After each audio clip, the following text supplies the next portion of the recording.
Adam lost his most popular talent overnight, kicking off an endless bitter beef that destroyed the content farm he'd built. For the funeral as soon as it happened, just because.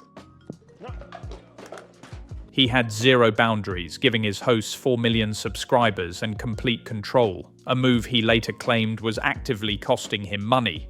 Any boundaries in the beginning.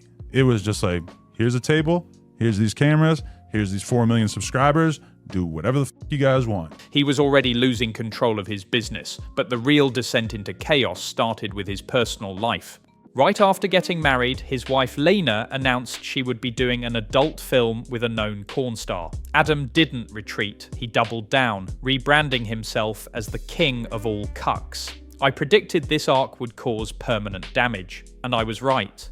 Adam entered a never-ending inferno of online mockery, which he then tried to monetize by hosting a web show where he quite literally gave away his wife to the man of his choice. We're gonna get you out of the situation. Right, but the whole idea is that we're gonna do it together. Just went there and just pulled my pants down and showed my French baguette to Lena and Adam. But I had to bring, I don't think he won. A stunt that ended with Adam crossing swords with the contestant. At that point, the shocking antics got stale. No one cared when he showed up in a G-string or did that alleged April Fool's prank of shooting a gay scene. I'm gonna put on this thong and I'm gonna go into the news and I'm gonna say hi to everybody to troll the world into believing that I am a homosexual.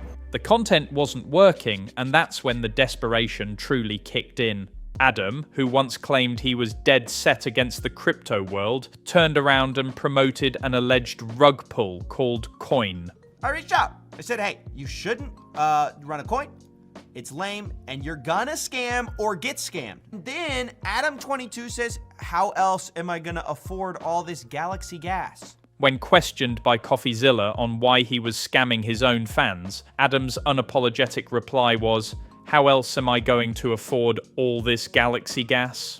That single line made everyone wonder why a guy supposedly running a massive media empire was so desperate for a few $100,000. Now we have the answer.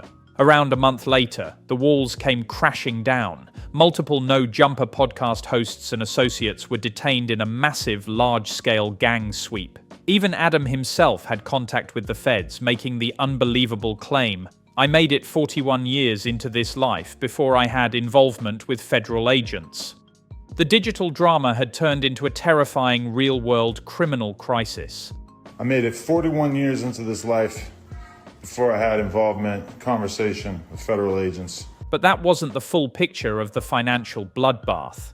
Adam posted a video claiming No Jumper was officially going broke. It sounded crazy. Their 2 YouTube channels alone pull in over 25 million long-form views a month, easily clearing 6 figures in ad revenue. So what happened? The answer lies in pure corporate arrogance. During the pandemic, Adam thought the rapid growth would last forever. He expanded too much, buying a massive office building for nearly $4 million. Then, all their revenue streams, YouTube, Snapchat, Facebook, tanked by as much as 80%. The massive building turned into an insane, cash-burning liability, forcing him to keep the show afloat through increasingly desperate, humiliating personal stunts. Well, let's start here. We expanded too much during COVID at just about the exact moment that our revenue streams all took a hit. We hired a whole bunch of editors and other employees, and we bought a huge office building that cost us almost $4 million, thinking that the growth that we were experiencing during the pandemic was going to continue. The consequence of Adam's chaotic business decisions and personal exposure is now clear. He is essentially begging his audience to pay his legal bills. He's pushing a $5 a month membership tier, and for his super fans, the insane $100 a month mega premium tier, which promises a meaningless producer credit and music advice. For any young artist, this is highway robbery.